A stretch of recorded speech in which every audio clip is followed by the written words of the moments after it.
Ratio है जिसमें लड़कियां कम है, उतना लड़कियां भरने के लिए भी हमको मुसलमानों की 40 लाख लड़कियां चाहिए होगी, तब जाके हमारा लड़का लड़कियों का जो रेशो है वो सेट हो जाएगा। तो इसलिए मौलाना को बोलना और 30 लाख तक तो कोई चिंता नहीं है, उसके बाद देखेंगे कि मुस्लिम लड़की आएगी।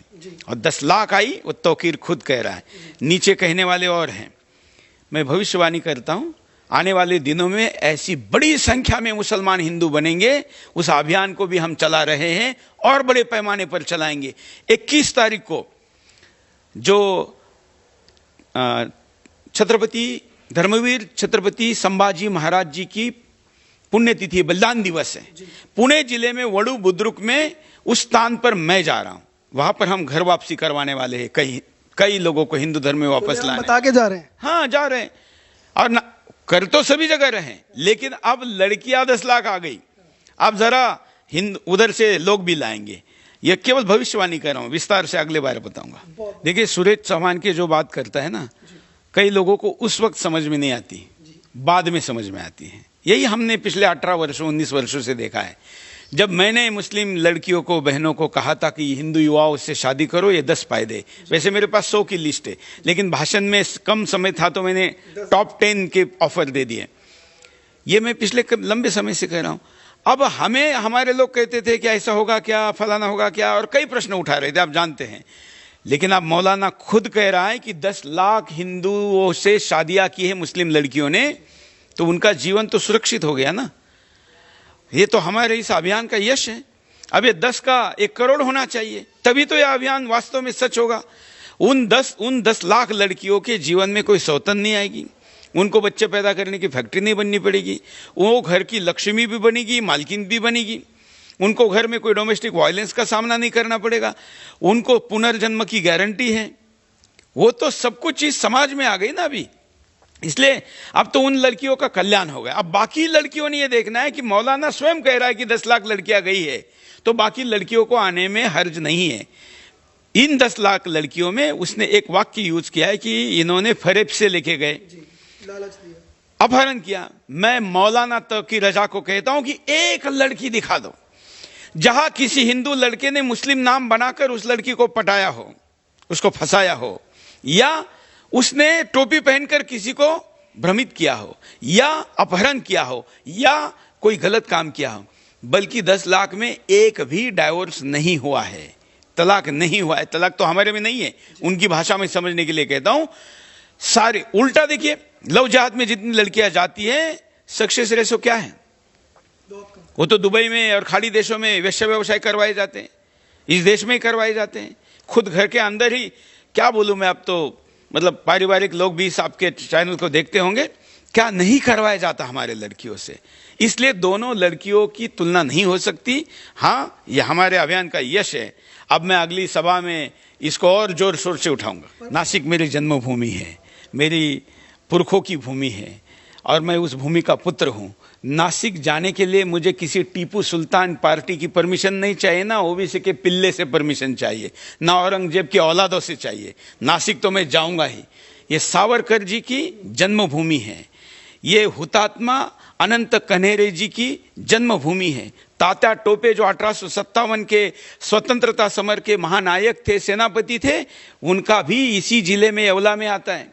ये साहित्यिकों की भूमि है, ये जहां कुंभ मेला होता है उसकी पुण्य भूमि है।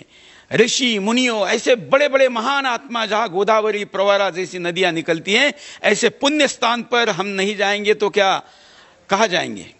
इनके पाकिस्तान जाएंगे। मैं नासिक में 22 तारीख को गुड़ी पाड़वा के दिन सुबह ही पहुंच जाऊंगा, और शाम को 5 बजे 22 मार्च को हुतात्मा अनंत कन्हेरे मैदान पर यह सभा होगी, और बड़ी संख्या में होगी। देखते हैं किसने ऐसे हिम्मत वाले जने हैं जो आकर इस सभा को रोक के देखें। जरा होने ही देते आमने सामने। लेकिन आज पूरा नासिक जिला मालेगांव बनते जा रहा है। खास करके नासिक शहर में बड़े पैमाने पर रोहिंग्या, बांग्लादेशी, पाकिस्तानी, अफगानी, जो अभी अफगानिस्तान से कुछ लोग लाए ना, ये आने के बाद, वहां पर तालिबान आने के बाद, उनमें से भी कुछ नासिक में पहुंच गए हैं। म्यांमार से आए हुए रोहिंग्या भी पहुंच गए। कहां से आए? नासिक का डेमोग्राफिक चेंज करना है इन लोगों को, और वो हम होने नहीं देंगे। ये सावरकर जी की जन्मभूमि है, महाराष्ट्र का महत्वपूर्ण हिस्सा है नासिक। नासिक में सभा भी होगी, इनका पराजय भी होगा, और विरोध करने वाले को नेस्त नाबूद भी करेंगे। और नासिक को हिंदू अगर साथ दे नासिक का, तो उसका इस्लामीकरण नहीं होने देंगे। मतलब पुलिस वालों को पता नहीं कि राज्य में सत्ता परिवर्तन हुआ है, या अभी भी टीपू सुल्तान शैतान के पिल्लों की सरकार है वहां पर। अब तो सत्ता परिवर्तन हुआ है। मैं तो एकनाथ शिंदे जी, वहां के माननीय मुख्यमंत्री और माननीय उप मुख्यमंत्री देवेंद्र फडणवीस जी को कहूंगा कि ऐसे हिंदूवादी नेताओं पर एफआईआर करने वाले कौन हैं, ये खोजने चाहिए। क्या छत्रपति शिवाजी महाराज की जयंती लातूरकरों ने मनाने का अधिकार नहीं है उनमें? क्या टी राजा को वीजा लेकर, पासपोर्ट लेकर आना पड़ेगा लातूर आने के लिए? वो पाकिस्तान में है क्या? हिंदुस्तान का हिस्सा है, और उस मराठवाड़ा का हिस्सा है जिसके स्वतंत्रता के लिए सभी ने बलिदान दिया। जहां नवाब का नाक रगड़वाया था सरदार पटेल ने, उस मराठवाड़ा का लातूर हिस्सा है। और मैंने भी वहां पर हिंदू हुंकार सभा की है। हम हिंदुत्व का पैटर्न लातूर से देने वाले हैं। वहां पर अगर पुलिस कोई नया पैटर्न सेट कर रही है टी राजा के ऊपर केस करके, हम टी राजा के साथ हैं। मेरी स्वयं उनसे बात हुई है, मैंने उनको कहा है कि मैं सरकार से भी बात करूंगा, और एफआईआर क्या, ये कल अगर उसको चार्जशीट भी करे या उनको सजा भी दिलवा दे, तो भी मैं राजा सिंह के साथ था, हूं और रहूंगा। कि ये लोग गजवा हिंद बनाने पे तुले हुए हैं। हम नहीं भी कहे हिंदू राष्ट्र की बात, तो भी इन्होंने गजवा हिंद तो करना ही करना है। इसलिए इन्होंने कहा, इस पर मैं आश्चर्यचकित नहीं हूं, लेकिन देश के 100% हिंदुओं ने इसको लेकर जागना चाहिए कि इनका असली एजेंडा मुस्लिम राष्ट्र है। हम तो ये मानते हैं कि हिंदू राष्ट्र था, हिंदू राष्ट्र है, और हिंदू राष्ट्र रहे, इसलिए इसको हिंदू राष्ट्र घोषित करो, ऐसा हम कह रहे। क्यों? क्योंकि तोखी रजा जैसे लोग इसको इस्लामी राष्ट्र या मुस्लिम राष्ट्र की बात ना कर सके। और मौलाना अबुल कलाम आज़ाद कौन थे? इस देश के नागरिक भी नहीं थे। उनका जन्म तो मक्का मदीना में हुआ था, वो तो इस देश के थे ही नहीं, ना उनकी शिक्षा हुई थी। फिर भी उनको 15 वर्ष इस देश का शिक्षा मंत्री रखा। उन्होंने संस्कृत बंद करवाई, उन्होंने वेद विद्यालय बंद करवाए, योग दूर करवाया, हिंदुओं के शिक्षण पद्धति सब सिस्टम तबाह कर दी। उनके नाम पर क्यों चाहिए? क्यों चाहिए? मैं तो कहता हूं जो चल रहे हो सारे बंद कर देने चाहिए। ये पाकिस्तान थोड़ी है, ये सब कुछ के लिए तो पाकिस्तान दिया था ना, तो वहां करो जो करना, कर ही रहे हो। वहां जो हिंदू लेके गए थे और उनकी सुरक्षा की बात की थी, वो तो खत्म हो गई। इसलिए सारे जो ड्रामे, चोचले, तमाशे, नाटक करने हैं, उसके लिए पाकिस्तान है। यहां इनका कोई काम नहीं। इनका बोरिया बिस्तर बांधकर इनको पाकिस्तान भेज देना चाहिए, जो भी यहां मुस्लिम राष्ट्र की बात कर रहा है। ये सारी अब बातें छोड़ दो। ये सारी बातों का एक ही समाधान है, वो है इस देश को हिंदू राष्ट्र घोषित करना। अब हिंदू राष्ट्र घोषित कर कर ही 2024 के चुनाव में जाना चाहिए।